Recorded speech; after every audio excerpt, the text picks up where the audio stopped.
So you find out whenever you want to save contacts on your phone, it shows this error: couldn't save contact.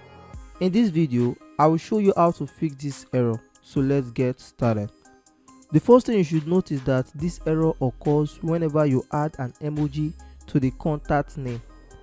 When I say this contact with emoji included, you can see it shows this error. Now again, let me save the contacts without adding any emoji.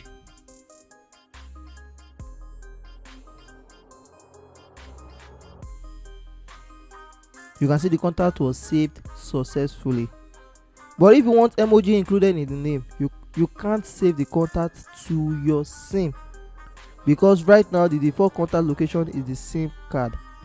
You'll have to change the default contact location to your Gmail account. That way you can save contacts with emojis, or you can simply change the contact location from here. Now when I add the phone number and name including emoji, it will save to your phone. If you go ahead to search for this contact, you see that it is successfully saved and also showing the emoji. You can as well change your contact location to your Gmail, so that whenever you save new contacts, they are saved to Gmail, and you can back up all your contacts to Gmail. To make sure whenever you add a new contact, they are saved to Gmail, click on the icon or image above.